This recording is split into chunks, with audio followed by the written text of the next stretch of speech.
हमारे data entry operator साथियों, आपको पता है कि हमारे संघ के द्वारा आगामी 17/7/2025 को अनिश्चितकालीन हड़ताल पे जाने का घोषणा हो चुका है और इससे पहले सरकार को वार्निंग दे दिया गया है कि हमारी मांगों को 15/7/2025 तक पूरी की जाए। हम इस संबंध में आज आपको वीडियो बनाकर बता रहे हैं हमारे संघ की क्या क्या प्रमुख मांगे हैं, जिसके जरिए हम सरकार से आग्रह कर रहे हैं कि हमारी वह मांगे जो वाजिब मांगे हैं उसे मानी जाए और डाटा एंट्री ऑपरेटर का भला किया जाए। और हम उस मांगों को आपको बता रहे हैं। हमारी पहली मांगे हैं बिना शर्त सेवा समायोजन। हम जिस विभाग में काम करते हैं हमें बिना किसी शर्त के उस विभाग में सेवा समायोजन कर दिया जाए ताकि हमारा वेतन उसी विभाग से बने। दूसरा हमारा मांग है हमारा जो वेतन जो 2015 में पुनरीक्षित किया गया है उसे पुनः 10 वर्षों के बाद पुनरीक्षित किया जाए। महंगाई अब 10 सालों में बहुत बढ़ चुकी है, उसके हिसाब से हमें वेतन दिया जाए ताकि हमारे परिवार का भरण पोषण हो सके। और तीसरा हमारा है अपील करने का हक। जिस तरह बीपीएसएम के कार्यपालक सहायकों को सरकार सेवा आपसी के बदले अपील का प्रावधान करती है कि अगर उनके साथ कुछ भी होता है तो वो अपील कर सकते हैं, उसी तरह का प्रावधान हम डाटा एंट्री ऑपरेटर, प्रोग्रामर और आईटी बॉय को भी दिया जाए। और तीसरा चौथा है हमारा सेवा वापसी को पुनः बिना शर्त पूर्व के मानदेय पर नियुक्ति। सेवा अगर वापसी कर दी जाए बिना किसी शर्त हमें पुनः उसी मानदेय पर किसी दूसरे कार्यालय दूसरे विभाग में नौकरी दे दी जाए। और अगला है सेवानिवृत्ति के उपरांत सेवा, अगर आपका 60 वर्ष पूरा हो गया, रिटायर हो गए, तो आपको एक मुश्त 20 लाख की ग्रेजुएटी डाटा एंट्री ऑपरेटर साथियों को दी जाए। मृत्यु के उपरांत आश्रितों, अगर कोई डाटा एंट्री ऑपरेटर की दुर्घटना से या कार्यालय में किसी असामयिक आधार पर उनकी मृत्यु हो जाती है तो उन्हें 20 लाख रुपए एक मुश्त दे दी जाए। अगला हमारी मांग है सूचना प्रौद्योगिकी विभाग से नियमावली का गठन कर कर्मी का वन टाइम एडजस्टमेंट गठन करके वन टाइम एडजस्टमेंट एक मुश्त समायोजन कर दिया जाए। अगर सूचना प्रौद्योगिकी विभाग का सरकार गठन करे, उसका नियमावली बताए और सभी data entry operator, IT programmer और आईटी बॉय को एक मुश्त उस कार्यालय में समायोजित कर दिया जाए।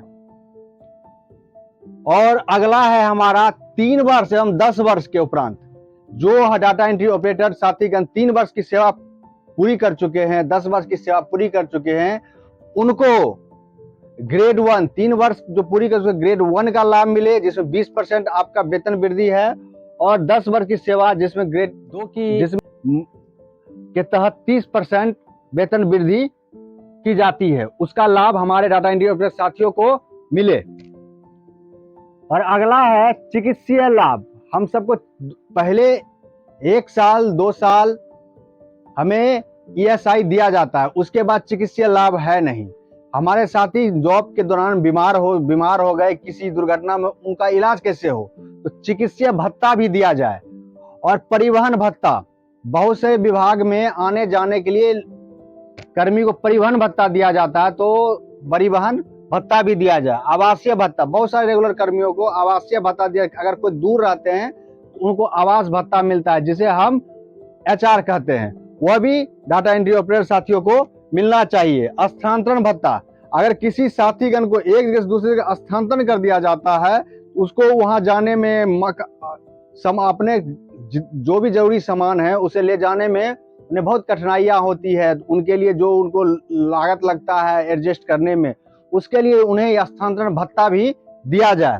और हमारी अगली मांग है कर्मियों का पदस्थापना या स्थानांतरण उनके ही गृह जिला में किया जाए ताकि वो उस जिला में रहकर अपने कार्य को कर सकते हैं, अपने परिवार को देख सकते हैं और उनको ऑपरेटर को जो मानदेय मिलता है उसमें वह गुजर बसर कर सकते हैं। यह सभी मांगों को लेकर हम अपने संघ के साथ हैं और आप भी हमारे डाटा एंट्री ऑपरेटर साथीगण हमारे राज्य स्तरीय संघ के साथ जुड़िए, अपने जिला स्तरीय संघ को मजबूत कीजिए और एक साथ आवाज उठाइए कि हम सब एक हैं और हम एक होकर सरकार से अपनी सारी मांगे मनवाएंगे और जिंदगी के फ्यूचर को सिक्योर करेंगे।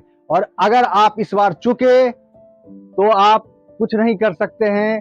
और इस चीज को आप भली भांति समझ ले। जो ये सोचते हैं कि अगर वो करवे करते हैं हमें की करिए, हमें इस सब चीज से दूर रहते हैं, तो समझ लीजिए दोस्तों, जो दूसरों के आशे पर आता है वह कुछ नहीं कर सकता है। सब मिलजुल कर एकता का परिचय दीजिए ताकि सभी साथीगण का भला हो सके और सरकार से हम अपनी मांगे मनवा सके। जय हिंद दोस्तों।